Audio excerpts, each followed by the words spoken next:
If everyone could take their seats, we'll get started with the panel discussion. Everyone just be seated, we'll get started. All righty. Thank you very much. And we're about to start the second part of the symposium, a panel discussion on Billy Strayhorn and his legacy. We're fortunate to have with us four distinguished panelists. From my left to your right, Alyce Claerbaut, the primary keeper of the Strayhorn flame through her exhaustive work as the head of Strayhorn Songs. Moving down, yes. From your right to left, two important scholars, both who have been studying Strayhorn for many years, and both who have recently been engaged in ambitious new work to consider Strayhorn through a particular lens of inquiry. Robert G. O'Mealy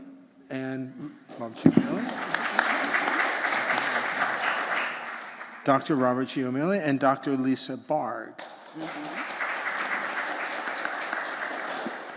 And to my left, a young musician, orchestra leader, and filmmaker who's working to carry on and advance Strayhorn's legacy for a new generation. Yes. Oh, Marlon Martinez. and he even has a name. Could you imagine? Marlon Martinez. As you know from my talk, my name is David Hajdu. I'm the author of a biography of Billy Strayhorn called Lush Life. And I was going to say some things about me, but I won't. Blah, blah, blah, blah, blah. One of the people I was privileged to interview almost 30 years ago today, by the way, so I read the transcript before coming, is Alyce Claerbaut. Alyce is president of Strayhorn Songs, as she has been since the year 2010.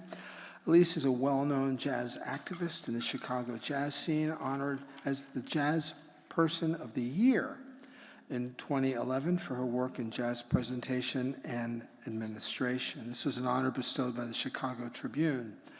Her music studies, academically, focused on applied voice, and she continues to perform in the classical choral setting.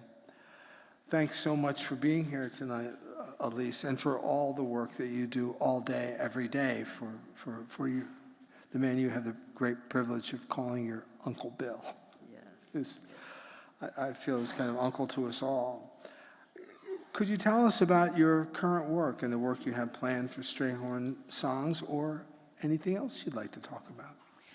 Well, yes, and it's so wonderful to see everyone here. I tell you, I am floored by every time I hear David Hajdu speak, and we met him when he was writing the book, so this is really, we've had a long road together with this, and I'm so proud of his insight and his understanding and his setting straight the historical record about Billy Strayhorn. And some of the things that are happening today are a result of that information. And I'd like to just also just talk about my family members who are here. Stand again so they can all see you, because we work as the company that was established by us, his relatives. And my brother, Gregory Morris, he was Billy's executor, and he was 30 years old when Billy passed away. And there's a picture of him in Jet magazine where he was collapsing. He'd known Billy ever since he was 3 years old. And so they had a lifelong relationship. And so now he's in his 80s and having health issues. So after 55 years of carrying the torch as Billy's executor, you know, he wants to greet you. I wanted him to greet everyone. He's very happy about this event and greets everyone, and is happy that we are going ever up and onward. He served all these years. He was the one through whom we were able to establish the company and continue the work. And we are prepared to do so in the future, because now even our second generation our successors are starting to, they were little tots when we put this, and now they're bigger than us, and they're here. So this is quite a cosmic segue from David Hajdu's speech of giving you the beginnings and understandings of his life, and now we're going to, he's kind of like the alpha, and this is kind of the omega in a sense to tell you what's going on at this point. So I also want to introduce, well, what happened was in 1998, Bill Clinton signed into law a copyright amendment called the Sonny Bono Amendment, and that allowed people whose music was written and didn't have publishing rights, you know, because Duke Ellington owned the publishing rights, and so they had say. But the law allowed people who had those authors' rights, but not the publishing rights, to terminate the publishers for music written before 1978. And so we decided, well, you know, when David's book came out, How to Influence, we said we should start a company.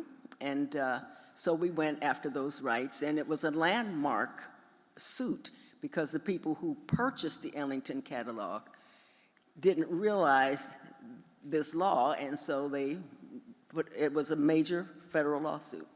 And we were able to prevail through that and settle and get the copyrights. And then once we got them, we said, well, great, we got these publishing rights. What are we going to do with them? Well, we thought, well, we had an entertainment manager at that time who said, get a co-publisher. So we said, yeah, we could get a co-publisher and give them, you know, pay them for the actual administration of these wonderful songs that we had. And the first one was SKG, DreamWorks, you know, and then they went on, and then we had another publisher, but now we have a new not new anymore, but Reservoir Media, which is, Reservoir is about 16 years old, headed by Golnar Khosrowshahi, a very, very imaginative and one of the top publishers. And we have that relationship, and they have been very, very active with us and in helping us enlarge the visibility of the catalog and the use and exploit the music. So Suzanne Arabito here said she's the vice president for marketing, and so she's here representing Reservoir Media. So that relationship enabled us. Then we have relatives, our family members.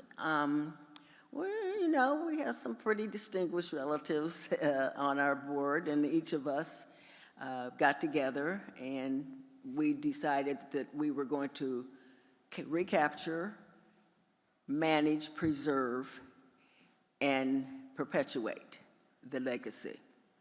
And that was the basis for and the kind of company we have is something that's almost unheard of, because even in Reservoir, they said they don't know any other family that took that activity. But we were really egged on by the publicity that was coming out and appreciation for Billy Strayhorn. So I'm very thankful to, you know, that happened. And my brother, Gregory, he was the one who collected all of Strayhorn's stuff. He was only 51. Billy was only 51 when he passed away. Gregory was 30.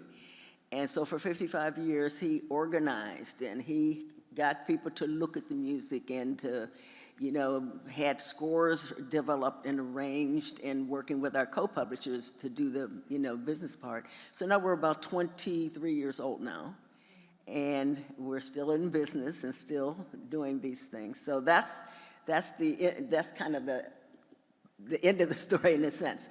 And the other publishers, the other panelists are going to give you the in-between, you know, fascinating, juicy stories about their discoveries of this music and how Billy Strayhorn's name has become, you know, way, way more visible and important in all kinds of you know, agendas. But I did want to greet you on behalf of Gregory Morris, who was Billy Strayhorn's executor and my brother. And so I wanted to talk about some of the events and programs And so glad we're all here, glad we're gotten through the pandemic. As was stated, we were supposed to be here in 2020. And so during that time, though, we learned a lot of things. We learned to use technology. You know, all of our meetings were on, you know, the internet. We couldn't go anywhere, you know, so we had to, you know, do 3 years. And so we were able to, but the people who were doing projects continued even under the limitations that they had with regard to the pandemic.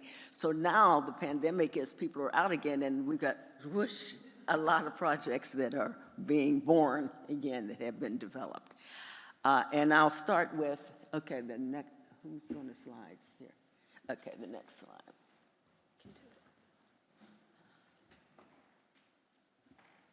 Okay, and that was Gregory's message. As you can see, the message from Gregory Morris. And this is a play. There's a play in development that's going to premiere in Pittsburgh. It's called Something to Live For, which was the Billy's song, and it was written by a Pittsburgher, Rob Zellers, and teamed with a producer, Kent Gash, who is the director. And that has been developing, and it's wonderful. And so it's going to be premiering in Pittsburgh, and hopefully it will end up going the route. Hopefully, the end dream, of course, is to be on Broadway. The first director of that was Billy Porter, who was also from Pittsburgh. He went to Carnegie Mellon, but he left to be on Pose. But he is back as an ambassador, you know, for this play. And the story is quite an interesting story, and it involves the characters of Duke Ellington, Aaron Bridgers, Billy Strayhorn, of course, and Lena Horne. You know, they're very central, and it talks about a lot of the issues that David mentioned in terms of his personal life and friendships and the significance of it. But it has very universal themes, including his rights and civil rights, and his music and his, you know, inexhaustible amount of music that he wrote that wasn't even in the Ellington sphere at all, you know, as well as for the Ellington sphere. So and it's going to be from September 19th to October 8th. So that's one of the productions that's coming to fore. The next one is, we have an online store. And our John Strayhorn, he's our business guru here. He's got his cap on, because we have registered the trademark of that signature. And so that's now, you can see, and that's where, I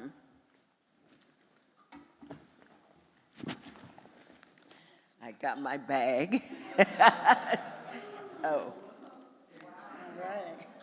So, and so that has happened, and you can see some of the things there. And then, okay, yeah, we have a scholarship fund that is part of the foundation, Billy Strayhorn Foundation, that's attached to the organization. You know, these phones, I'll tell you, we're trying to, okay. Trying to get all of the slides here. I'm sorry about these. I'm not a great technology person, unfortunately. But anyway, we have teamed with a number of schools and camps, and that's one of our relatives who couldn't be here today. But that has been, we've gotten teaming with Eastman, Temple, you know, Litchfield Jazz Camps. And now there's a scholarship competition that's going to be part of Berklee College of Music in Boston. And so that's another way we've got young people, young musicians, youngsters who are excited about this music and are coming through with this Strayhorn Scholarship, which will be a tool to, you know, also be part of his legacy. And that's the next generation. And then we have, Reservoir Media, and I introduced you to Susie. And these are some of the things they have done. you know, my glasses are, are challenged, and I'm trying to find this on here. I have it, but I have the text, but I'll just read it. In 2014, Reservoir has been the co-publisher of Billy Strayhorn songs, the catalog, as caretakers of the most important legacy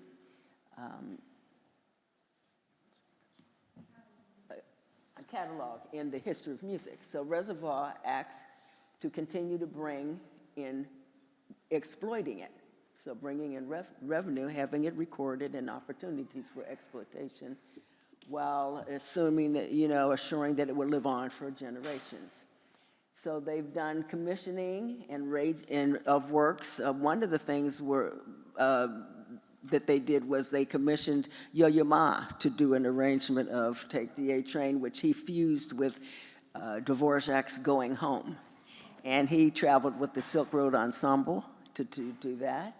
And the licensing for film and TV, a lot of licensing. And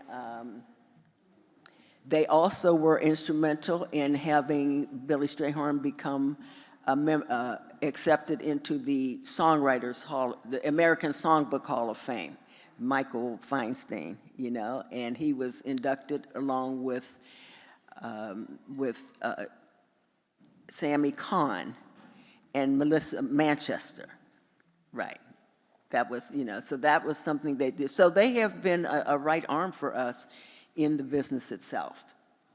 And so the latest adventure has to do with working with students in NYU and the jazz band, the Jazz Ensemble at NYU, and they've been at the archive here to look at fragments of the Strayhorn catalog and to develop more songs that would evolve out of that. So they've been very, very active in very creative ways, and that's a lot coming from a publisher. That's a lot coming from a co-publisher. So it's a unique relationship, and it has benefited the legacy quite well. So then we have David Garfinkel, who's right here. You can stand. He is the head of Hello Entertainment. You might know him from Spider-Man and Ghost and other musicals he's done, but he's taken on this particular story, the Jazz Nutcracker, the Ellingtons Introduction Nutcracker. That recording came out in 1960, and it's been a band favorite, but now he has developed a major ballet for it. And it's, yeah, I have, hold on just a second, I'm sorry. Oh, I'm sorry, I'm so challenged. It's an exhilarating story told in dance. Sugar Hill set to the music of the genre-defying collaboration between jazz icons, band leader, composer Duke Ellington, and the openly gay composer Billy Strayhorn, in a captivating way that has never been done before. In its world premiere, Sugar Hill reveals the glamour of the 1930s as seen through the lens of nonconformist daughter of high society black family in Manhattan and her own fantastic dream world in the Sugar Hill neighborhood of Harlem. A jazz-steeped reimagining of the classic tale, this Nutcracker dance story sends a stirring message that champions individuality and the journey to find power of your unique self. Go find out what makes you different and find your magic.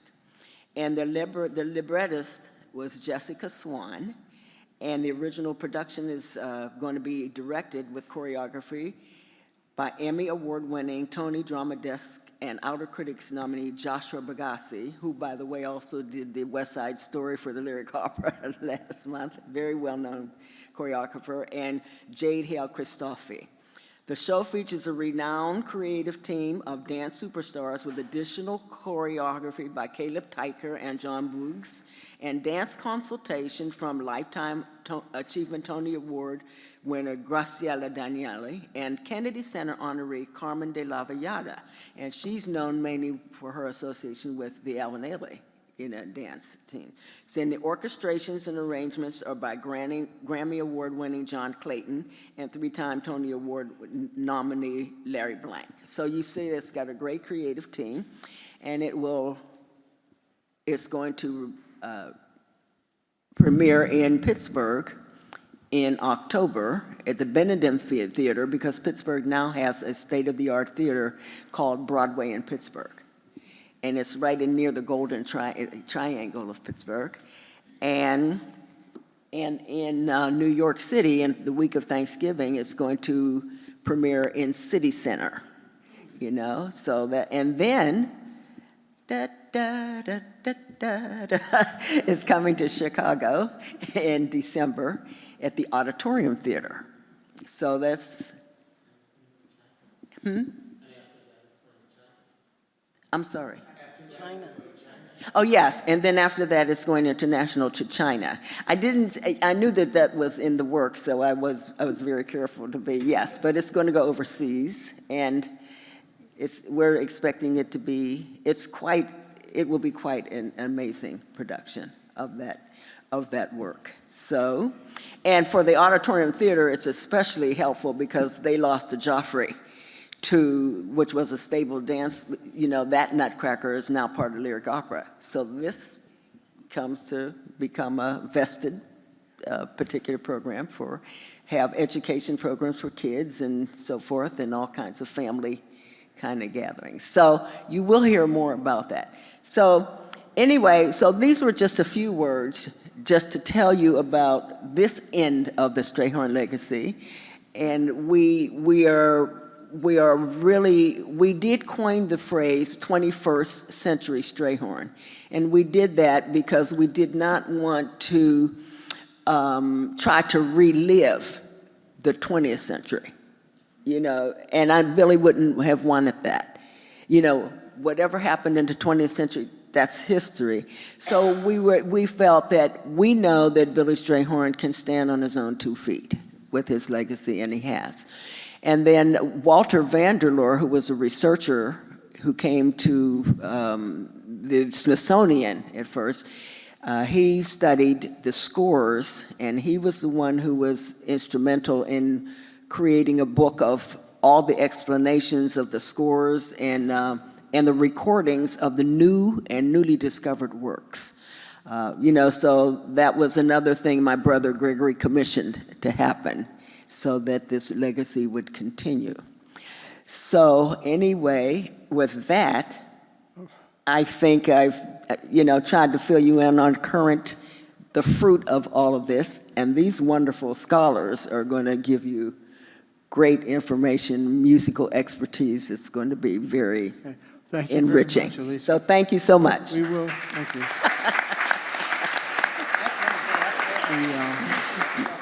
Thank you very much. apologize Much for to look forward to. At least we will come back to you and to everyone with questions from the audience at the end.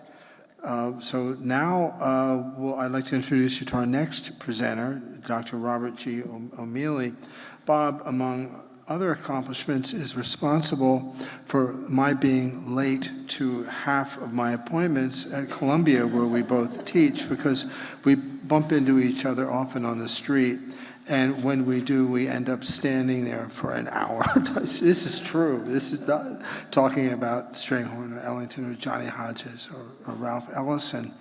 Dr. O'Mealy is the Zora, it's rich, always the best part of my day. Dr. O'Mealy is the Zora Neale Hurston Professor of English at Columbia, where he has served on the faculty for more than 30 years.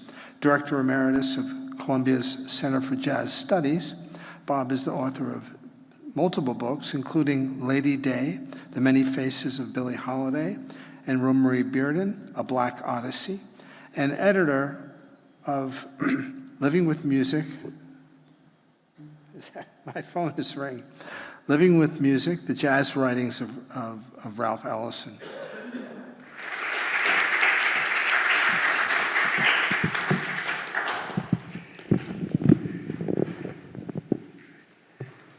Oh, thank you very much, David. And it's a pleasure to be here. I want to thank Ann McLean for arranging so much of this and for David's introduction. I want to offer a shout out to my former roommate and dear friend, John Haygood. There are North Carolinians in the house from my roommate's family, and it's a delight to see you all here. Thank you for coming. He and I listened to a lot of music together over the years, and this is an extension of that experience. I want to offer another note by way of preface that my father's from Jamaica, from Port Antonio in Jamaica. And when our family talked about a family reunion this year, would we meet in Chicago, would we meet in New York, and the family would come up from the island, and some people kept going up to Canada. But it hurt me a lot when people from Jamaica said, I don't know if we can go to anywhere in the United States, it's too dangerous for black men to be there. And so we'll probably meet, which is great. We'll meet in Jamaica, we'll meet maybe in Canada. But when I think about my family making their way from the deep south of the West Indies, in my mother's case, Washingtonian, and the hope that they all had, it's heartbreaking to think of where we are now. And what I want to think about today is the efforts by Billy Strayhorn and Duke Ellington to offer the kind of storyline that my father came here for in the first place, my grandmother and others, thinking about a United States that has gone so wrong in so many ways in our own time. What is a way to answer the narrative that's being offered now?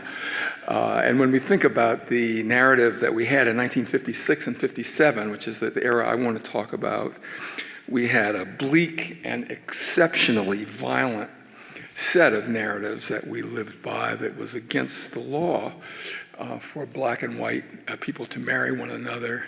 If you were gay, you couldn't work for the federal government at all. If you officiated at a so-called interracial marriage, you could serve prison time for doing that. Many people served long time for marriages that were considered illegal. And it strikes me that Strayhorn and Ellington, in their aesthetic project, were offering another narrative. And I think it's part of my work as a scholar to reach back and say, you know, how do we go forward as a nation piloted by Take the A Train and Other Daydream and other great songs, but also piloted by the vision of these great people. I say it that way because I want to talk about Such Sweet Thunder, the Shakespearean suite that Strayhorn and Ellington worked on, and particularly the overture to that, which is also called Such Sweet Thunder, but which is the song of Othello and Desdemona. It's very important, I think, that the people who, not far from here, planned the case that became Brown versus Board of Education, making segregation illegal, decided that they weren't sure they could win the case against miscegenation, so they made it a school case. But Ellington and Strayhorn took on the miscegenation case when they decided to make Othello's story at the center of their Such Sweet Thunder. And so that's behind what I want to offer today. In a few words, I think they offered an idea of collaboration and partnership and intersectionality, to use the modern term. In other words, a vision of people getting along with one another and working together in ways that are hard to imagine when we think of the usual categories of composer and instrumentalist and arranger and so on. Drop all that. They were able to work together and create beautiful music with a vision that goes far beyond the vision that we were getting in 1957, which we live with today as well. It was fun to look through the scores at the Smithsonian. You're sitting in front of music that sat in front of these musicians. Strayhorn didn't write it, Don't Mean a Thing, but the guys, when they sat there, one of them wrote, Don't Mean a Thing, and Damn Sure Don't.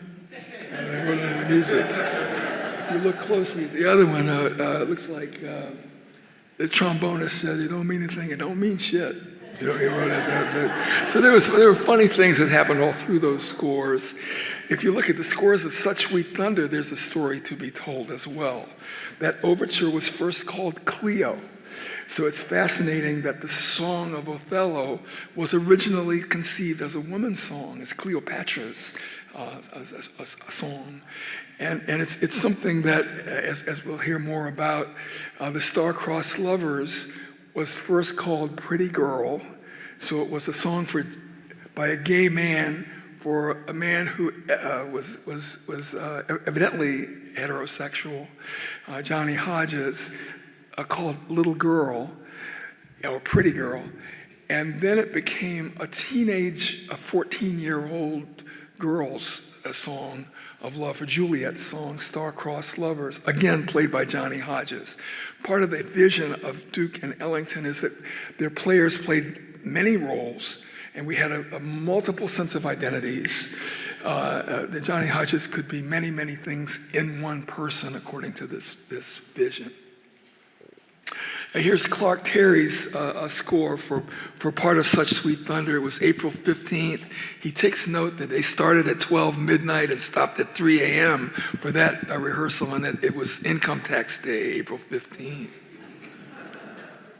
Last year at Columbia University, we had a great year, Such Sweet Thunder year. And part of what I want to get at today is that there's a lesson to be taught, a new narrative with a lesson that goes with it, that's in this music. And on campus, we listened to the music, we read the plays of Shakespeare, we had experts on panels talking about it, we had dancers dancing to the music and so on. And it made me wonder, again, what is the lesson in this music? If it's so teachable at a Columbia University level, what's the class? What are the lessons to take home? If they're A+ lessons along with other ones, what might they be? What did Ellington and Strayhorn, and by bouncing what they had to say off of Shakespeare, have to tell us? Something about being beyond category, the Ellington phrase that he used a lot. Something about what the big band can do, and I'll talk about that in a moment. Something about collaboration and gender fluidity and multiplicity, as I've already talked about. Such Sweet Thunder was an album in 1957 by Strayhorn and Ellington. Their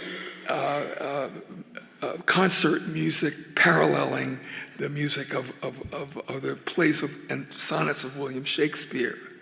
This so-called suite, with its play on words that way, premiered at the Music for Modern series in New York City's Town Hall. And it's striking that at that first iteration of the piece, we have Mahalia Jackson on the program.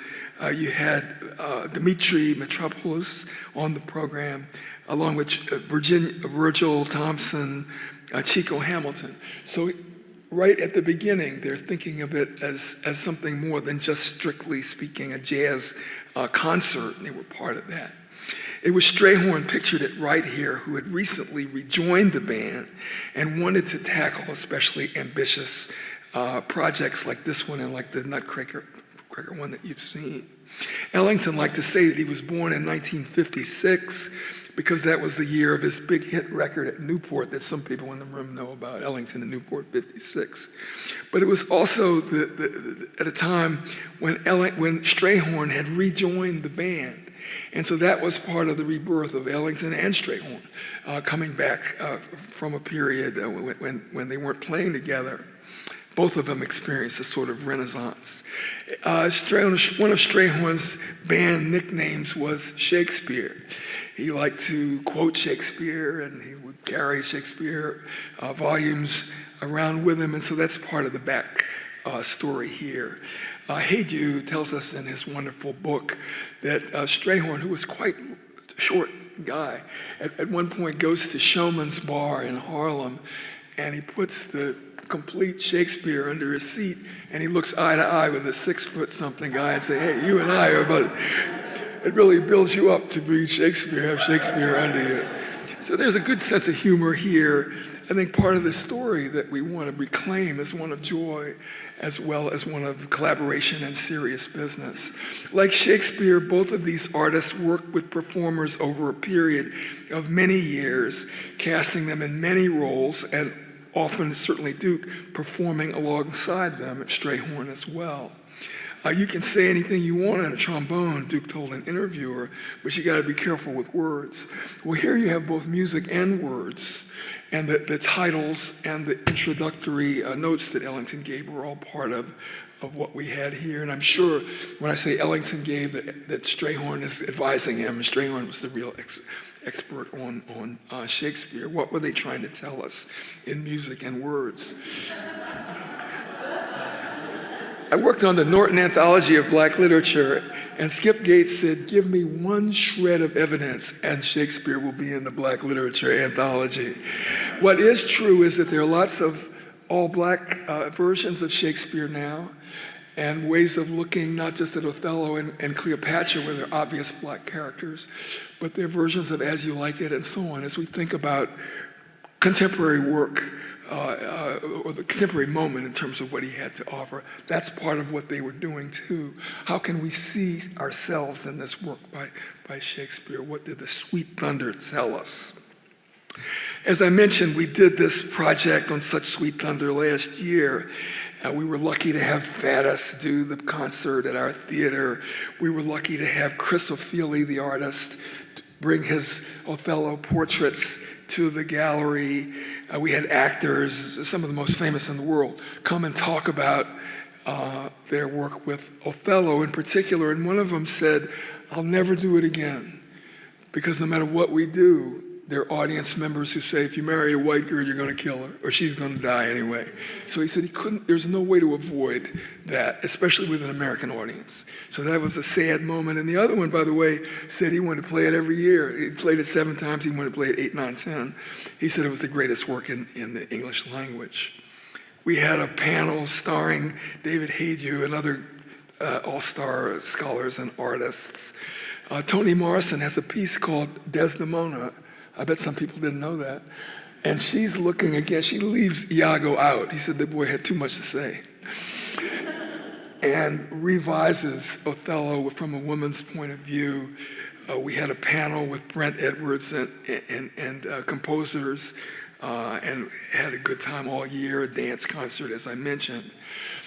The concert began as an invitation to Ellington and Strayhorn to produce a concert of music for the Shakespeare Festival in Stratford, Ontario, not in England. And so what happened is that the members of the community took advantage of the coincidence that the town was called Stratford and decided to try to market a Shakespeare angle. They had music right from the beginning. They invited their neighbor, Glenn Gould, to put together some of the programming and worked with others to try to add jazz to it. Ellington had just come off of this great moment at Newport. It was just 10 days before that he'd blown up the country with this great concert. And now they were doing the Shakespeare suite as well. When Strayhorn and Ellington got to Stratford, it was just another gig in a certain way. The first time, 56, they played a concert. They did do one spoken word piece, but the rest of the pieces were just part of the everyday book. But when they got there and saw that Hamlet was being placed alongside Billie Holiday and Oscar Peterson, and they saw that Twelfth Night was being offered alongside classical music as well as jazz, they started to think again and promised that if they came back the following year, they would be ready this next time around. They also would not have failed to notice that the Ellington biographer, Barry Ulanoff, was one of the commentators teaching the audience in Stratford, Ontario, to listen to jazz. That's quite important. Nat Hentoff, John Hammond, they knew who to get to help put the programs together. And there was this teaching element. They had the programs like this one, what was the genesis of jazz, what are the modern trends in jazz, and that's part of it. There was a teaching element, I'm not just making that up because I'm a teacher, that was part of this concert right from the beginning. At a certain point, Langston Hughes was there, Marcel Marceau, as they're stretching out and expanding what the Shakespeare festival could be all about. I looked for Strayhorn's complete Shakespeare. I'm in search of that, if anybody knows where it is. All I found at the Smithsonian and the Library of Congress were these summaries, but I'm sure that eventually we'll learn. I want to see the marginalia. Until then, though, what we have is this. Ellington, in an interview in 1957, said, "Somehow I suspect that if Shakespeare were alive today, he might be a jazz fan himself. He'd appreciate the combination of team spirit and informality, of academic knowledge and humor, all the elements that go into a great jazz performance." Strayhorn told an interviewer at that time, Ellington has always been intrigued by Shakespeare, and of course he meant Strayhorn as well, because he said Shakespeare certainly knew more about people than anyone he's ever known. Duke also said that the only way Shakespeare could have known as much about people as he did was by hanging out on the corner in the pool room. He says that if William Shakespeare were alive today, you'd surely find him down at Birdland listening to jazz. Baldwin said much the same, that you learn from Shakespeare, you meet all of these different people, the highborn and the alley dwellers and everybody else. And that would be something too that Strayhorn and Ellington would have appreciated, the sense that it's not just Julius Caesar, but the other people around him that seem so real. Fred Moten says that in Ellington's music, and again it's Strayhorn, what we hear is the sound of love. And it's part of these voices learning to blend together, accepting an individual statement in the context of all the others, collaboration in a deep way so we can't even tell who wrote what at times because they're deeply together, the sound of love in the music. Along with Tanglewood, where you got the beginnings of jazz studies, and elsewhere, the programs at Lincoln Center, Ellington and Strayhorn drew correspondences between music and poetry, jazz, and Shakespeare. When I say Lincoln Center, I don't mean the current Jazz at Lincoln Center scene, but Leonard Bernstein and was it Lincoln Center? He's presenting those Jazz for Young People programs. They had this kind of thing in mind that was part of teaching the people to listen. So what were they teaching? One thing they taught is that a jazz band was a heck of a lot more than people thought it was. They tried to translate the sonnets into music. So they created musical sonnets, 14 rhyming lines of iambic pentameter. If you look closely at the music, as the scholars have done, you see that they're hearing a swing in Shakespeare's poetry and translating that and showing in a short form, which they excelled in, as well as the long form, you could have a heck of a lot to say. And so you get a sonnet for Henry V, which he called Hank Sank. That had to be Billy Strayhorn on that one. And a sonnet for Caesar and for Amor. There's Billy again, you can't help thinking. Who else? It's not just for Amor, but for Amor. Ellington had a sense of humor too, but Billy's in the mix. Brent Edwards said, of course, making sonnets, calling these things sonnets in music is an odd and somewhat convoluted way to parallel Shakespeare, since the dialogue in the plays is not in sonnet form, some of it is. It's a bit like writing a book of short stories inspired by Beethoven's symphonies and calling some of the stories etudes or sonatas. But there's a certain amount of wisdom in all of this, because if you call the piece honoring Othello Such Sweet Thunder from Midsummer Night's Dream, you're hearing a bit of comedy in the tragedy. And if you know that Cleo's in the background, there's a woman's song in that thing too. So all of the complication has a certain kind of wisdom. Looking through the archives and seeing all these different points makes the complexity come clear. Here's one of the introductions spoken now by Ellington. He's introducing the suite, and we're not going to hear it all because there isn't time for that. But listen to his introduction, and he moves over to the piano to set the pace. 7 years ago, this man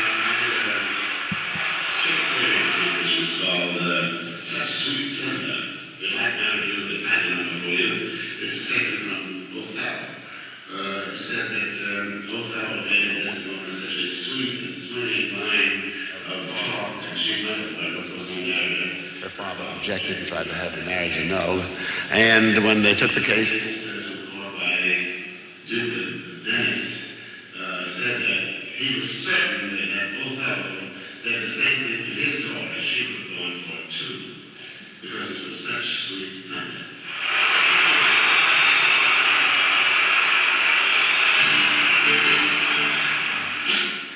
You can find it online and hear the whole thing. It's great fun, but my point is that the titles have significance. These introductions are part of the story, and they enrich this sense that it's one thing and many things in one. Edward Glissant talks about moving from slavery, away from slavery, from becoming more and more people in oneself and more aware of what other people can be around you. And I think that's part of the Strayhorn vision, that you're many in one and you're able to see many things at one time. Ulanoff, you can look up what he says about this. Basically, he said that the scholars said one thing, but Ellington's blunt and jazz explanation is probably closer to the substance of the play than the long and involuted commentaries of most of those scholars. And there's this, all I'm saying too is there's a certain wisdom in the scholars. What's in those titles and introductions? They wanted to Harlemize the characters, if we can put it that way. Hughes has this book called Shakespeare in Harlem, but I think the suite could be called Shakespeare in Harlem as well. So they see something attractive even in Lady Macbeth, whom they call Lady Mac. They see something Harlem-like in the Shakespeare and the Othello and all of them. I won't play this, but you can hear Ellington liked to say, as he introduced the Hamlet piece, and by the way, that was called Ham in the beginning, which I think is very sweet. It's Hamlet and Ham, and it's a madness in great ones. And then his introduction marks a certain kind of greatness and madness. It's also the case that if you look closely at, it's not madness, at the Lady Mac solo for Clark Terry, I was sure it was Clark just blowing his top. It sounded so great. I think it's Strayhorn wrote it note for note, that solo that we get there, and it's very significant. One of them did, and they're both signing that one. So you hear some Harlem there, and I want to finish by saying that we can't be sure who wrote what. We know that the scholars tell us that Strayhorn had a hand in writing Othello. We know he wrote Up and Down, Up and Down, Up and Down, the Midsummer Night's Dream piece. We know that he wrote Lately, which became Half the Fun. We know that he wrote Star-Crossed Lovers, which had been Little Girl, as I said before, Pretty Girl. There's a tango beat to hear in those early pieces, but I want to finish by saying that Strayhorn and Ellington heard many different sides of people that they wrote about. Usually Kate in The Taming of the Shrew is regarded as a contemptible shrew, but they saw a soft side of her. And I want to play just a little bit of that. Here's this piece where instead of the kind of tough, dislikable stereotype of the woman of that time, they saw something very different. They wrote the sonnet for Kate and gave it to Butter. It's also Butter, Quentin Jackson's piece. And look at how they treat this woman much more tenderly. It's Ellington on piano, and then Jackson on trombone.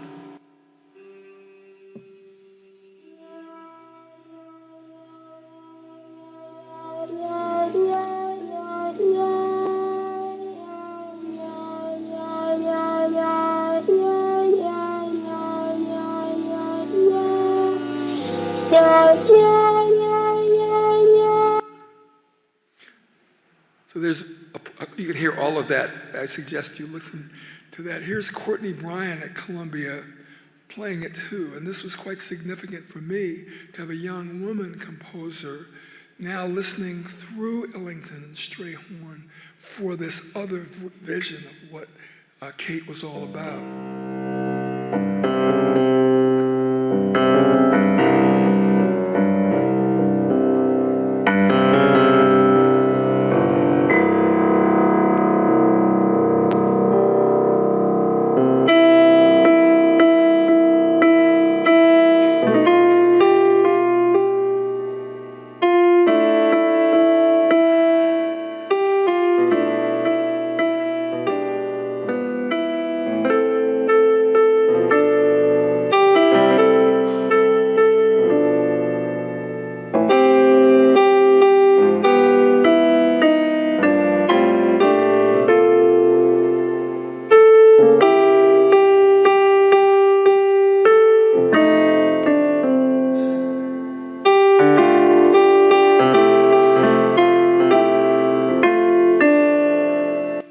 Cut that short because of time, but you hear a tender side, a melancholy side of this character that's usually viewed quite otherwise.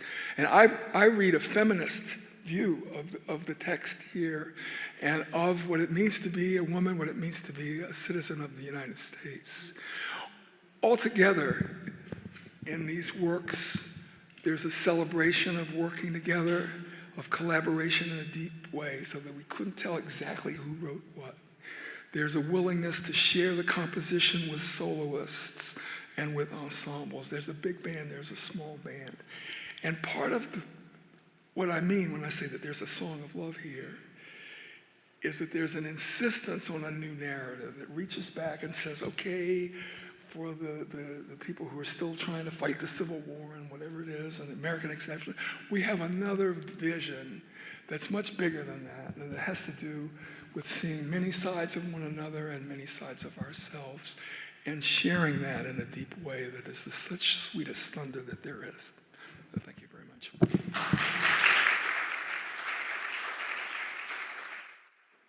From Wesleyan University Press.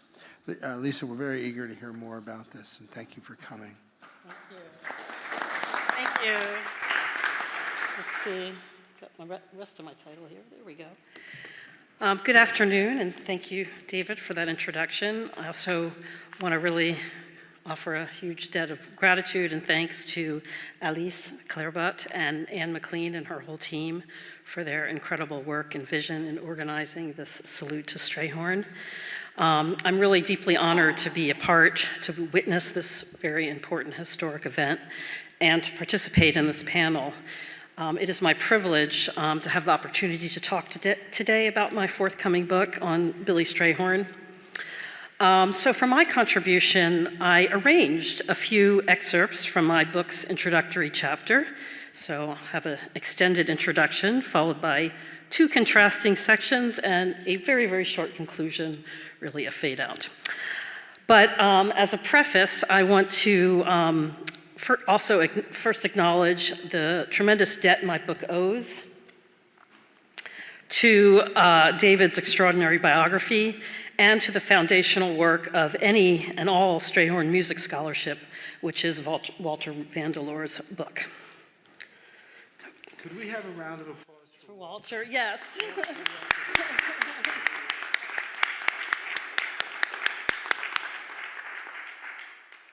Happy to do that. Okay. So that's a picture of my cover of my book, my forthcoming book. On August 19th, 1958, Billy Strayhorn visited the critic, novelist, and photographer Carl Van Vechten in his famed West 55th Street apartment studio to be photographed. A black and white portrait of Strayhorn from their session has become a familiar, even iconic media image, and that's in the center there. Strayhorn is posed in near profile, seated on a steel chair against a backdrop composed of pieces of plaid fabric, hung at an angle to look more like diamonds than squares. This slide also shows 3 additional portraits, 2 of which are reproduced in color. In his lyrical meditations on the great jazz photographs of Milt Hinton, Jeff Dyer observes that a photograph, quote, can be as sensitive to sound as it is to light. Good photographs are there to be listened to as well as looked at. The better the photograph, the more there is to hear, close quote. So what does Van Vechten's portrait series of Strayhorn enable us to see and hear? Like all portrait photographs, these images present a series of visual arrangements that document a silent record of interaction and dialogue between photographer and subject, one orchestrated through variations of pose, expression, composition, and perspective. A parallel can be made here between the formal and collaborative elements that shaped the making of these portraits and the musical practice that defined a large part of Strayhorn's career in jazz, arranging. In both musical and photographic arrangements, details matter a great deal. That is, if you take the time to stop and listen and look carefully. Just thinking about what David's comments. Returning to the central portrait, for example, I would highlight the expressive counterpoint between Strayhorn's pensive gaze, looking away behind his signature black-rimmed glasses, and the musician's hand resting on top of the chair, his fingers spread out as if clutching the edge. We might hear in these details an echo of melancholy or bittersweet affect that colors many Strayhorn scores. Details of other images can be seen as capturing aspects of Strayhorn's life and identity as a black gay artist, such as sartorial details of refinement. The pinky ring, a black star sapphire ring, is an especially evocative detail. As a signifier of refined taste, it speaks to Strayhorn's particular embodiment of the black queer dandy. At the same time, it also symbolizes a close personal bond. The ring was a cherished possession, a gift from his dearest of friends, Lena Horne. In all these facets, and in others, Van Vechten's portraits of Strayhorn provide a resonant entry point from my book's portrait of Billy Strayhorn. My portrait of the artist foregrounds the relationship of Strayhorn's career and legacy to black queer histories, paths of identification, and aesthetic practices against the background of mid-century jazz worlds. Here, the queer modernist networks collated in Van Vechten's extensive portrait collection of black performers, artists, musicians, and writers affords a critical reference point, not least because Strayhorn's inclusion in this portrait archive materializes a linking of his career and legacy to these very networks. In the next two slides show portraits of figures who also sat for Van Vechten and who I discuss in my book. Not all of these artists collaborated with or even knew Strayhorn. These include portraits of black queer literary and art luminaries, Langston Hughes, Bruce Richard Nugent, Beaufort Delaney, and James Baldwin. Pioneering dance world artists, such as those associated with the Katherine Dunham troupe. There's Katherine Dunham, her frequent onstage partner, Archie Savage, and choreographers, dancers, and musicians Alvin Ailey, Arthur Mitchell, and Reginald Bean. Other portraits featured in Van Vechten's collection are of legendary singers and entertainers who had deep and sustained connections with Strayhorn as friends and collaborators, such as Lena Horne and Ella Fitzgerald. One artist, however, whose portrait does not appear in Van Vechten's archive is the one that looms largest in Strayhorn's jazz profile, of course, Duke Ellington. According to one source, Van Vechten invited Ellington to sit for him, but he declined. While the reason for Ellington's absence and Strayhorn's presence in Van Vechten's archive might well be a matter of happenstance, this jazz curation constitutes a striking reversal of the historical dynamic of visibility that framed Ellington and Strayhorn's partnership. Okay, so here's the first part. Section. Okay, so this quote comes from a rare solo Strayhorn interview, that is without Ellington, that Strayhorn gave in 1962. The setting is a Vancouver radio station, and the identity of the interviewer is not known. As a lead-off question, the interviewer asked Strayhorn to respond to Ellington's description of him as his writing companion. So it's another description of him at this time, around this time. So let's listen.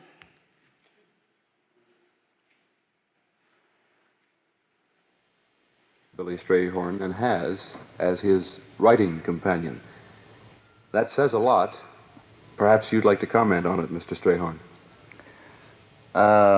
What can I say? That's his description, and That's more or less what I am. I suppose I have a, people ask me what I do, what position I have. Well, I don't really have a definable position. He and I work together very closely, and I have arranged, and I have composed, and I've written lyrics, and performed. So now, what would you call me? So now, what would you call me? Yes, so this final pointed, although subtly, in a subtle way, question is a really resonant one for my project. It demonstrates an acute awareness that his creative labor eludes normative definitions beyond category, we might say. Inspired by Strayhorn's own sense of his undefinability, my book examines Billy Strayhorn's work in relation to what I call queer collaboration. On a conceptual level, queer collaboration signals the ways in which queer contexts and histories came to bear on Strayhorn's collaborative practices and relationships, or particular projects, arrangements, and compositions. Strayhorn's lived experience as a Black gay artist touched, but did not determine, of course, virtually every aspect of his career in jazz, from the creative roles he could assume and the dynamics between himself and his collaborators to his musical sensibility, his aesthetic priorities and practices, and the types of musical and theatrical projects he conceived and undertook. Strayhorn's position in the Ellington Band is a case in point, as David's biography movingly shows, and he elaborated in his marvelous keynote earlier. Strayhorn's working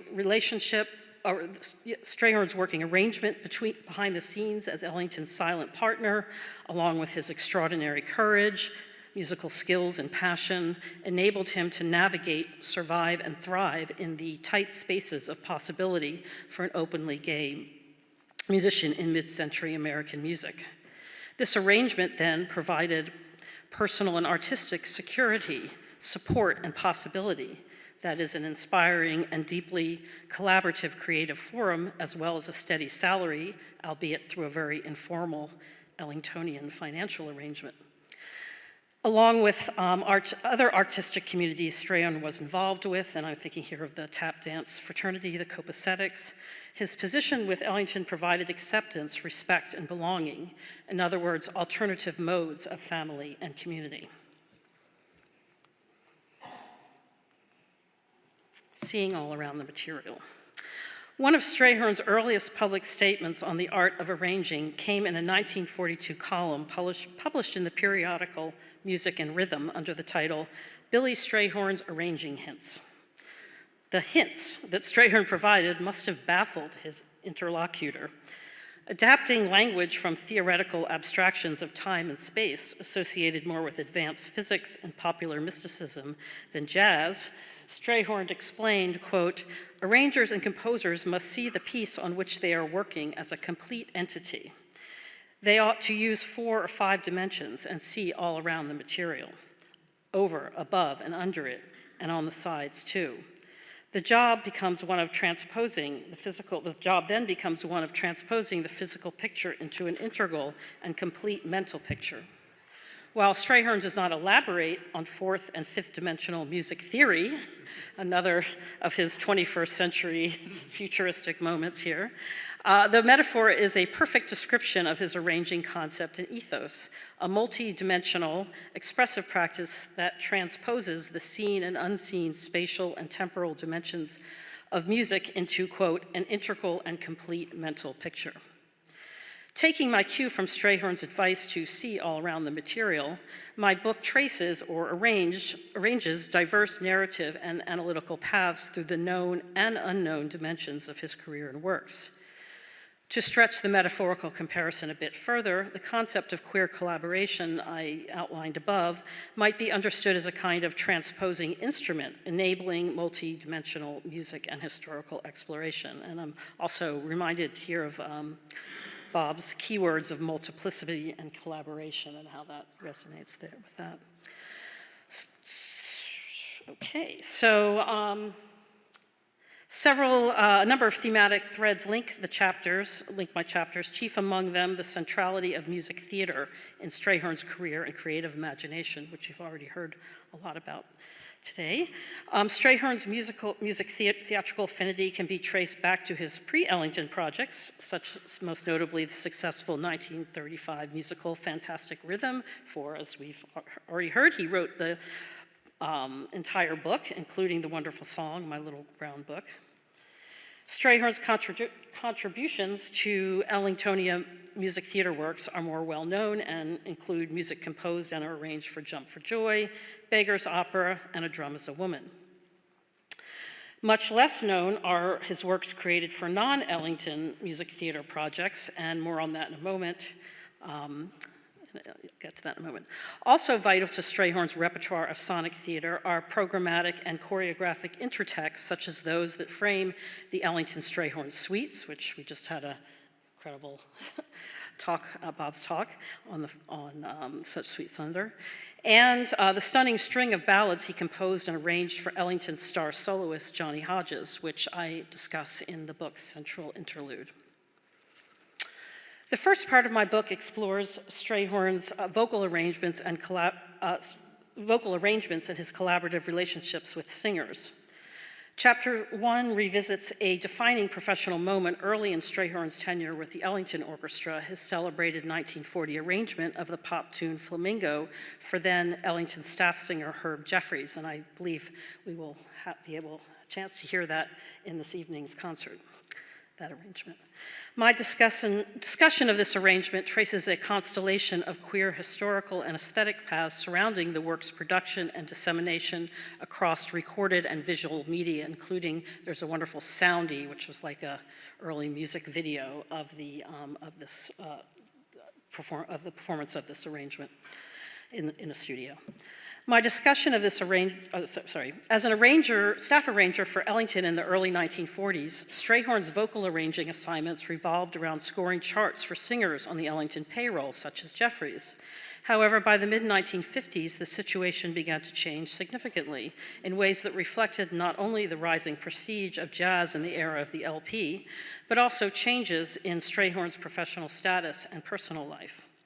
These changes set the stage for a series of more expansive and high-profile performance and recording projects from 1955 to 1958. Oh, sorry, still on that side. Which form the historical backdrop for Chapter 2. I explore Strayhorn's new arrangements of original compositions for LP projects with Rosemary Clooney, Blue Rose, from 1956, and Ella Fitzgerald. Ella Fitzgerald sings the Duke Ellington Songbook from 1957, and survey Strayhorn's work as a vocal coach, arranger, and accompanist for Lena Horne. The deep, enduring personal and musical bond between Strayhorn and Horne is in many ways the most emblematic, and as such is central to conceptualizing queer collaboration as a merging of forms of personal, professional, and musical intimacy in collaborative music making. Part 2 of my book considers issues of Black queer identity, aesthetics, and history, primarily through a close reading of 2 mid-century works.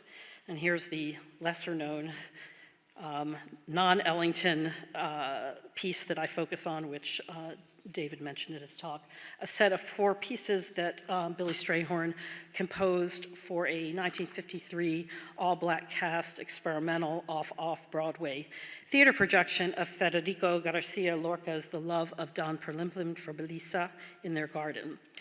And this production was explicitly conceived to address issues of queer identity.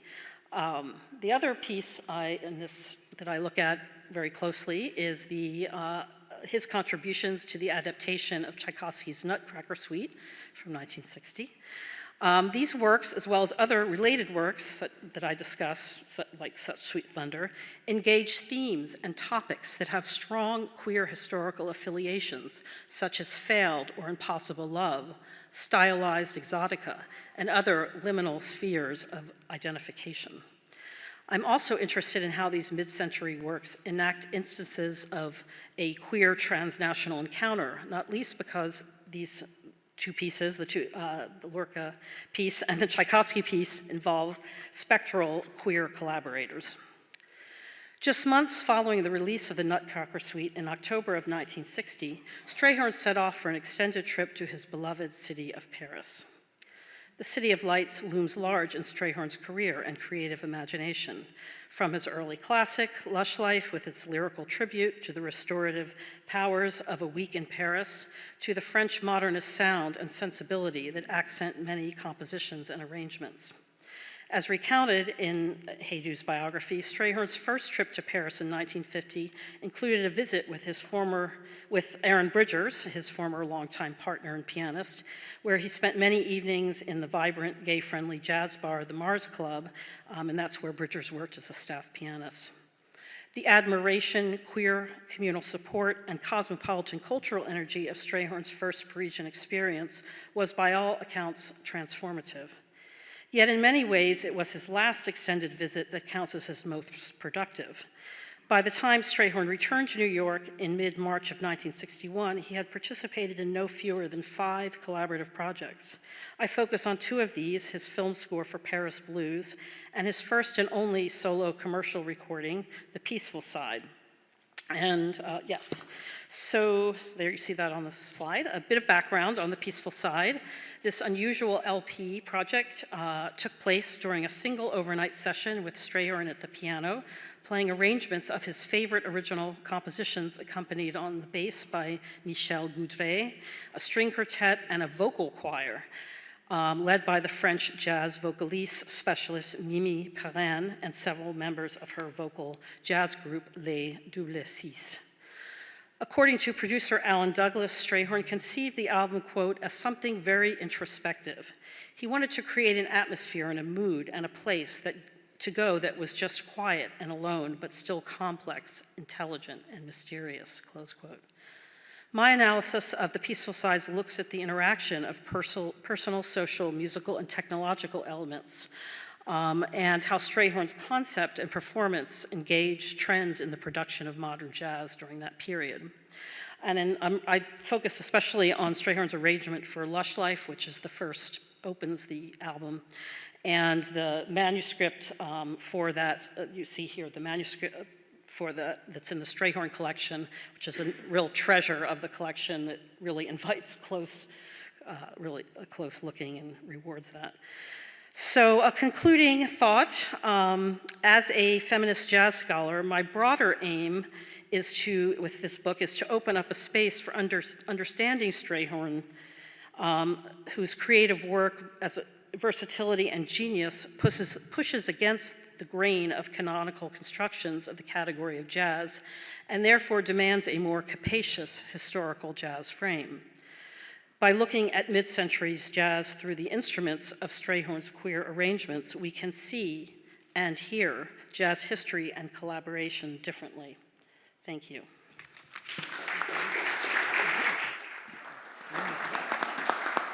Wonderful. Thank you very much, Lisa. Our next presenter is Marlon Martinez, a rising young bassist, composer, bandleader, and educator from Los Angeles. Marlon is the founder and artistic director of the Marlonius Jazz Orchestra. It's so Strayhornian a name, and is a dedicated Strayhorn devotee. Last year, he completed work on an 8-episode video series, Ever Up and Onward, a tribute to Billy Strayhorn, designed as an educational tool. Marlon, thank you. We're very pleased to have you here, and we're eager to hear about your work.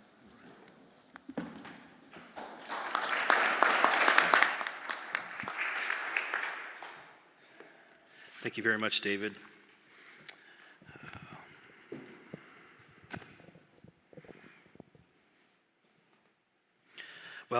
Welcome to the symposium. My name is Marlon Martinez. I'm 31. I'm a classical and jazz bassist, and I'm the founder and artistic director of Marlonius Jazz Orchestra. Here's a little bit about me. I studied classical double bass at the Colburn Conservatory of Music in LA from 2009 to 2015, where I received my bachelor and master's degrees in classical performance. I later went on to tour performing classical rock crossover projects with Stuart Copeland, the drumming icon from The Police, in a band called Off the Score. I also toured with the trailblazing classical string quartet from France, Quatuor Eben, doing jazz concerts in Europe as their guest bassist. I also toured with David Bowie veteran, the jazz pianist Mike Garson. So I've performed in symphony orchestras around Southern California and Switzerland. I've done studio work and live events as a classical musician, but my greatest love is jazz. I grew up learning jazz from the bassist Stanley Clarke as a teenager, and I moved to New York City in 2018 to study privately with the legendary Ron Carter before the pandemic hit. I want to thank Billy Strayhorn up and out there for overseeing my whole musical journey. He has appeared countless times throughout my life and brought me here, which is a high honor. Billy Strayhorn is my favorite composer, simply put. I grew up listening to Duke Ellington recordings, not realizing that the compositions I loved the most were, in fact, Strayhorn's.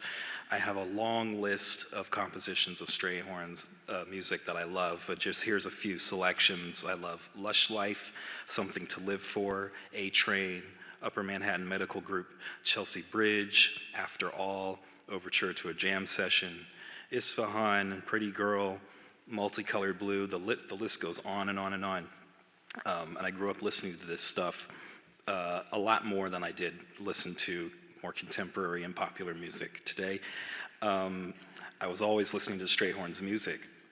His contributions to the Nutcracker suite are always my favorite to listen to every Christmas, and his contributions on every Ellington suite I've heard are enjoyable. I'm also a fan of his work on Anatomy of a Murder and Paris Blues. I enjoy his take on Ellington classics like Sophisticated Lady, Prelude to a Kiss, Mood Indigo, Solitude, and In a Sentimental Mood. I love the albums that Strayhorn wrote on, like Masterpieces by Ellington, Ellington Indigos, and Blue Rose with Rosemary Clooney. Strayhorn's take on standards like Charade, Days of Wine and Roses, Artistry and Rhythm, Laura and Autumn in New York, and Where or When are just gorgeous. So two important events in 2018 led me to pursue Strayhorn more seriously and perform his music. I read David's book, Lush Life, and I met Alyce via email. Alyce and I have a mutual friend named Ed Horner who was working at the Colburn School, and he attended one of my concerts with Quatuor Ben in Switzerland. During the post-concert dinner, he mentioned his collaboration with Alyce at the time of Strayhorn's centennial. I just had to get in touch with you, and I wanted to share my desire to perform Strayhorn's lesser-known works. So I sent her my first album, Yours Truly, as a conversation starter. Eventually, I shared some of my big band content with her and Galen Demas from the Billy Strayhorn Foundation, and we kind of took it from there. Another book that inspired me and fulfilled my thirst for knowledge on Strayhorn is Walter Vandeleur's groundbreaking book, Something to Live For, The Music of Billy Strayhorn. So, real quick, what is Marlonius Jazz Orchestra? It's a new big band, new-ish big band. It's a 17-piece big band based in Los Angeles. We are committed to performing my original compositions and revitalizing the music of Billy Strayhorn for contemporary and young audiences. In 2022, Marlonius Jazz Orchestra performed a tribute to Billy Strayhorn at the Colburn School. The performance culminated my artist residency at Colburn for their Amplify series, a program that celebrates the music of BIPOC artists.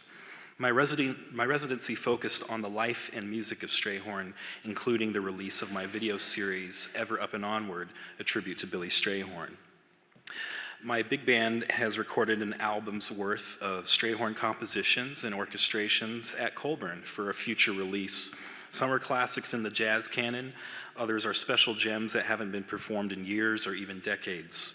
A personal favorite of mine is Overture to a Jam Session from 1947. I would say now that we have a contemporary recording of this great, great gem. And one selection called Hello is a blues that I found in the Strayhorn collection here that I believe has no known recorded history. Our latest single is called All Day Long. It's by Billy Strayhorn. It's available on Spotify, Amazon Music, YouTube Music, and other streaming platforms. All our performances on Billy Strayhorn's music has been approved by Billy Strayhorn songs. So what is Ever Up and Onward, a tribute to Billy Strayhorn? It is an 8-episode video series that I made with the Colburn School that celebrates the life, music, and legacy of Billy Strayhorn. The video series examines Strayhorn's musical fingerprint in his works for Duke Ellington, with performances by Marlonius Jazz Orchestra of select compositions I chose for our recording project. The video series also takes a look at Strayhorn's working relationship with Duke Ellington, how he went uncredited for enormous amounts of work, and what they achieved for Black American music together. Ever Up and Onward acknowledges Strayhorn's significance as a pioneer of modern jazz, a young Black and openly gay composer at the time of Jim Crow America and the Civil Rights Movement. The series includes archival footage, photos, and interviews with David, Galen Demas, Lisa, and David Brackett, who is here. Now here's just a little summary of each episode. Episode 1, Who is Billy Strayhorn? I introduced the composer, pianist, and arranger Billy Strayhorn and the compositions he is most known for.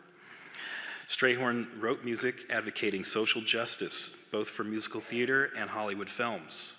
Examples include Ellington musicals Jump for Joy, Beggar's Holiday, A Drum is a Woman, My People, and the movie soundtracks Paris Blues and Anatomy of a Murder, and Strayhorn's personal projects like Rose-Colored Glasses. Strayhorn was a fierce advocate for the advancement of Black music and equal rights. Strayhorn was an activist who did work closely with Lena Horne and Martin Luther King Jr. in campaigns and fundraisers during the 1960s civil rights movement. In this episode, I also introduced Billy Strayhorn songs, the Billy Strayhorn Foundation, and the Big Band. Here's one of my favorite quotes on Strayhorn's legacy. His legacy will never be less than the ultimate on the highest plateau of culture, whether by comparison or not, and that was said by Duke Ellington. Episode 2, Billy Strayhorn's musical style. I explore Strayhorn's pioneering style during the big band era, in which he brought a complexity and progressive touch to melody, orchestration, harmony, lyrics, and compositional form. The episode displays several quotes about Strayhorn's influence by progressive jazz legends like Dizzy Gillespie, Jerry Mulligan, John Lewis, Gil Evans, Sammy Cahn, and Duke Ellington.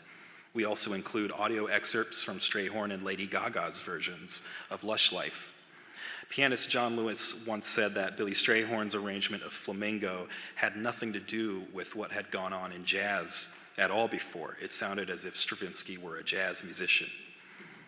Lyricist Sammy Cahn said Strayhorn was the epitome of one who could wed words to music. I thought that was really deep.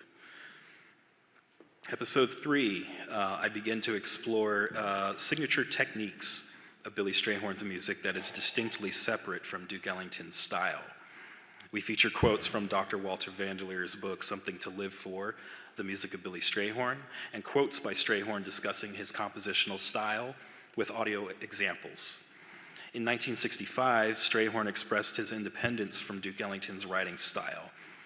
He said, I write entirely differently. I function independently. He is he, and I am me. It works because he doesn't tell me what to write or how to write. He just says, write something. He knows it is going to be me. I examine Strayhorn melodies, chord progressions, chord types, tonal shifts between major and minor modes to express that Strayhorn brought a sound to Ellington's music that was pre-bop and modal in flavor long before those trends became mainstream jazz. Episode 4, Billy Strayhorn's approach to structure is kind of an extension of uncovering some of the fingerprints of Strayhorn. I discuss how Strayhorn's classical training inspired his writing style with developmental passages, thematic, motivic development, and slick modulations. Other Strayhorn techniques I include are, and these are all musical terms here, unison counter melody, cross-section voicing, solo counter melodies, dissonant clashes, and closed block voicing passages. The thing I enjoy about Strayhorn's writing is the variety of choices he has, and in contrast, how he can prolong a technique he's using. It becomes a large part of the song or the arrangement, like the unison counter melody or closed block voicing passages. Episode 5, Billy Strayhorn and Duke Ellington's collaboration. I discussed the collaboration between the two composers that spanned almost 3 decades, resulting in some of the greatest compositions in jazz history. The episode features live footage from 1965 of Take the A Train, where Strayhorn is playing the piano. Oh, and by the way, I should mention, I did not put this in my script, but you can watch these episodes with me downstairs after this event. I will be there, and it's not on the PowerPoint, but you'll be able to see it. Here's a quote from mine about, this is one of my quotes on the collaboration between Duke and Strayhorn. In the jazz solar system, Duke Ellington has been regarded as big like the Earth, and Billy Strayhorn, small like his moon. But let's dissect this analogy. The moon's gravitational pull on the Earth sustains Earth's tilt. It maintains Earth's 4 seasons, its tides. It helps stabilize Earth's climate, making life more adaptable to live on, unlike other planets. The moon casts its shadow on Earth. It protects Earth from the blazing sun. The moon is the other half of Earth's time, night. Sometimes Billy Strayhorn's music sounds like Duke Ellington's night. Sometimes the night is bright, sometimes it's total darkness. But both composers could even switch roles. Either could be both night and day. The reality is, Billy Strayhorn, from a popularity standpoint, was in Duke Ellington's shadow. But according to Duke, Billy was my right arm, my left arm, all the eyes in the back of my head, my brain waves in his head and his in mine. Billy completed him. Billy Strayhorn was Duke Ellington's eclipse. I also would like to mention that according to Dr. Walter Vanderleer, Billy Strayhorn wrote about 40% of Duke Ellington's output during their collaborative years. Episode 6, Uncredited Billy Strayhorn, I examined 3 reasons, I think, why Strayhorn is lesser known than Duke Ellington. The press, tempo music, and artistic choices made by Duke Ellington. And in an interview with you, David, you describe how the black press acknowledges Strayhorn as a composer in his own right, whereas the white press had diminished Strayhorn oftentimes to being Ellington's assistant and whatnot. So we have a short little interview with David in that episode. I list several projects where Billy Strayhorn is uncredited or poorly credited despite playing piano, orchestrating, and or co-composing on these projects. Examples are musicals like Jump for Joy and Beggar's Holiday, large works like Black, Brown, and Beige, Ellington albums like Masterpieces by Ellington and Duke Ellington Presents, suites like the Nutcracker Suite, hit songs like Satin Doll, and the movies Anatomy of a Murder and Paris Blues. Artistic choices made by the Duke. In episode 7, I elaborate on musical and artistic choices that Duke Ellington would make in the studio or on stage that would leave some of Billy Strayhorn's original ideas out of the final product, which is the material that would reach the public. For example, in Strayhorn compositions like Orson and Pretty Girl, his transitions into new keys and their explorations get entirely cut out of the studio and live performances. On the album Ella Fitzgerald Sings the Duke Ellington Songbook, Strayhorn wrote a new version of Chelsea Bridge. About half of his lush intro gets cut by Duke in the rehearsal recordings, and you can actually hear that. Duke once said in an interview that making these changes to Strayhorn's music was necessary because, quote, maybe Billy Strayhorn's orchestrations might sound too good, and we don't want Strayhorn to sound too good, too young. In this episode, I also mentioned how Frank Sinatra wanted to hire Strayhorn away from Ellington, but Ellington rejected Sinatra's request. Could you imagine the kind of music that Strayhorn and Sinatra would have done together? I mean, Episode 8, the final episode, is about Billy Strayhorn's legacy. I mentioned some of Billy Strayhorn's posthumous achievements and how his music still moves people to this day. I elaborate on how Strayhorn has inspired my artistic journey in original compositions like the melodic shapes, thematic development, orchestration techniques. These are, all these things that I love about Strayhorn that I've kind of incorporated into my own writing. Strayhorn struggled and endured as a black and gay man during those oppressive times, rising out of poverty and childhood abuse, and people looked up to him because of his concentration, persistence, and compassion. Quotes in this episode are from Ruth Ellington Boatwright, Aaron Bridgers, and Clark Terry. Clark said, "I always say when I grow up, I'd like to be like Billy Strayhorn." Billy Strayhorn elevated black music from small bars and jazz clubs into prestigious concert halls and auditoriums worldwide. Billy Strayhorn embodied black achievement and the universal message of love through his music, which was described as beyond category. Because of Billy Strayhorn, I've been given a platform, really, to express myself as a young BIPOC artist, and I hope to carry Strayhorn's touching music forward. Ever Up and Onward is available on the Colburn School's website, as well as my website, marlonmartinezmusic.com. You can watch some of the episodes with me downstairs. Thank you very much.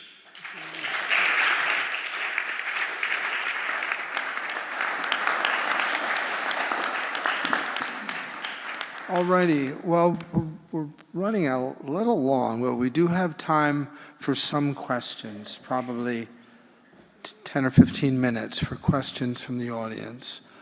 I think, gentlemen, will hand a mic to whoever does have a question. First question is the woman on the right here.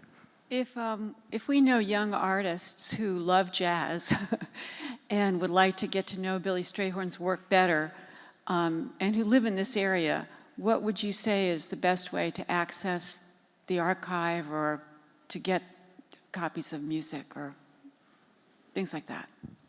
How to handle that? Pardon me? Do you want to take that, Marlon? Yeah, I can take that. So meaning how to access the materials?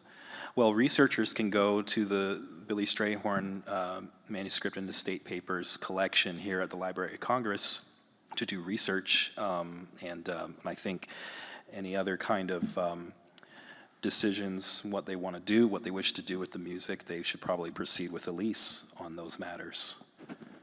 And it's on. There you go. And All righty. it's online as well. The Library of Congress is online.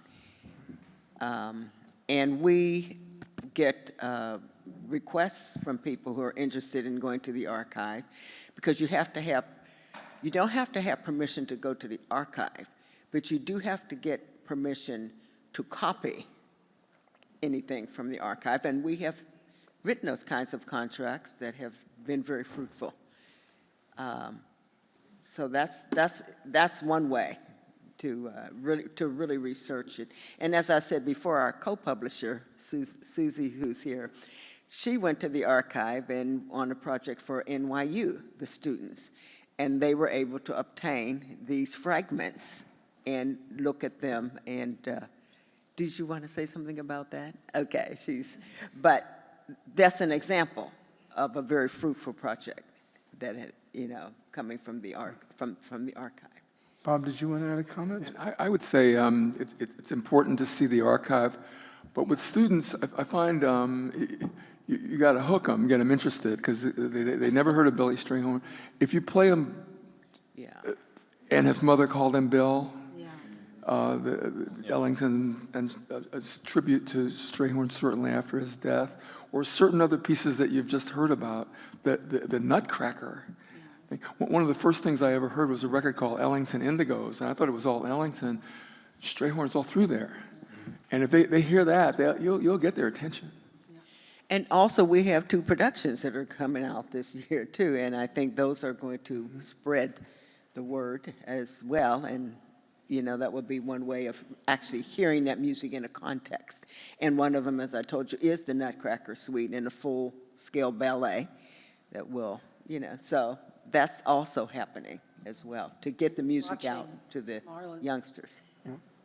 Watching Marlon's video series. Yeah. That's one way to do Oh, it. that's right. That's right. Absolutely. Excellent idea. Yeah. Okay, any more questions? Gentleman in the front, I think, is next.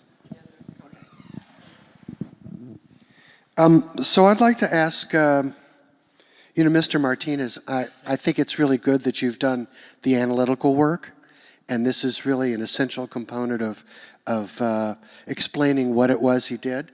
And you would be in the position now, having done that, to answer the question, is there a particular fingerprint that you would be able to, that would enable you to detect the Strayhorn's impact on the music? If you heard something and you said, ah, that's the fingerprint. Is there anything, single thing or a small number of things that would stand out to you as being identifying his impact?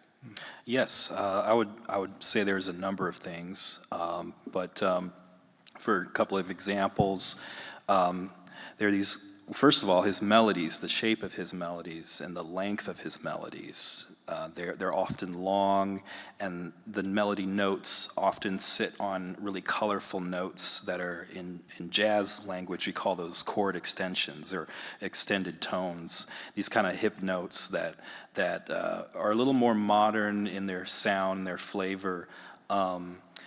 I also find that Strayhorn uses a lot of what I mentioned before, the unison counter melodies. So if there's a song and there's a melody going on, there's this underlying melody that's usually played by the saxophones in unison, and those lines kind of stumble through the chord changes and land on dissonant notes and kind of blurring the tonality of the song with dissonance. And it's usually like a long melodic gesture in the saxophones played together underneath the melody.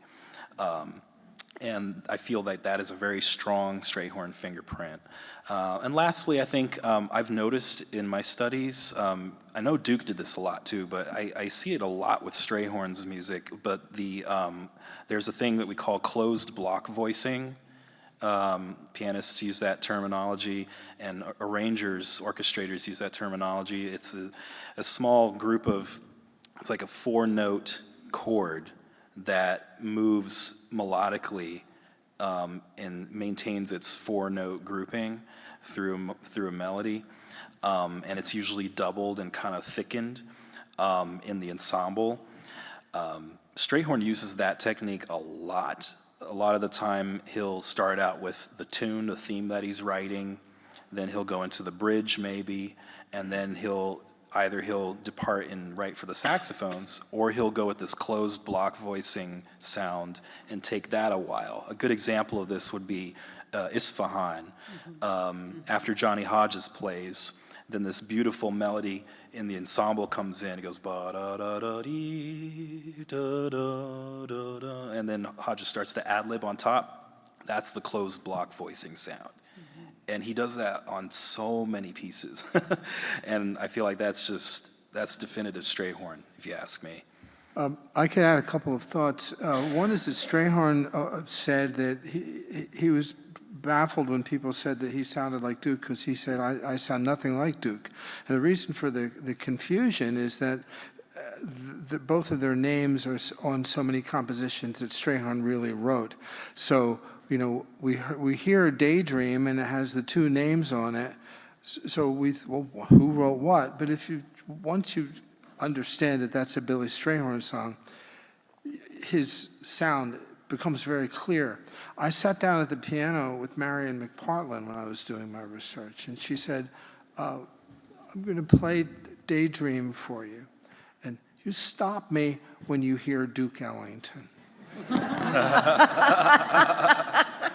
And she played Daydream beginning to end. Another element of distinguishing trait of Strayhorn's work is that it's through composed. So the work has a feeling of unity. There's a wholeness to the unit. And Ellington had a different aesthetic philosophy. He came out of ragtime, and his work is episodic. And it's built on surprise. And here's another idea, and here's another idea, which is, you know, utterly legitimate, but a different thing. So Strayhorn's work has more unity. It's in the classical sense, it's through composed. Right. Another question? Yes, Thanks. Hi, I'm a jazz vocalist and I live in DC. And I studied Strayhorn for 11 years. I went through all 50 boxes that used to be at the Smithsonian American Art Museum and copied stuff that I didn't have. And what I was looking for is, I grew up on Lena Horne's tunes, and he wrote a lot of things for Lena, which he was supposed to be published with the Horn-Hayton publishing company, but after they divorced, it couldn't be published. So I actually found some of them on the backs of other things written in pencil. So I have those copies. One of them was, I sang it for you when you were at Westminster Jazz, when we had a thing for you came, and I sang You Are the One. But anyway, my question is, for you, it was very, Mr. O'Neely, it was very, you said so much, it was so deep, it went right by me. I'd like to see if I could get any copy of that, anything you said, and you flipped your screen, your things off the screen very fast. Anyway, second, but for you, the stuff that was cut, has it been recorded, and do you have, I'm sure they have the scores. Can someone please record what was lost? Yes. Yeah, it already a lot. So some of those examples are in fact recorded. The Dutch Jazz Orchestra has recorded, full-length Strayhorn compositions, and in a similar vein, that's kind of what Marlonius Jazz Orchestra seeks to do, and kind of doing that. And yes, the scores with some of that cut material is going to be there in its original form in the collection. And I might add that Walter's book it was a 10-year project for his doctorate. And I've heard professors say, I'm never going to teach another course on Duke Ellington without Walter's book, because he makes a clear distinction between Duke Ellington and Billy Strayhorn, the clearest of any text work that's ever been written. So that's and he has copies of the scores of the manuscripts in the book as well. So yeah, that's very authoritative in terms of distinguishing between the two. In answer to your question about had a lot of material. I tried to present it in a short period of time. I have in my new book that was mentioned, Antagonistic Cooperation. There's the chapter on Paris Blues has some of these ideas in that antagonistic cooperation. I'm thinking. All right, thank you. Time to, I hate to stop this, but I think it might be time to wrap up to get our folks downstairs. But I wanted to say a thank you, very warmest thank you to the speakers today, and to also say that in a few weeks we expect to have this online, so you can have a chance to review it more efficiently. But let's give them the most warm applause.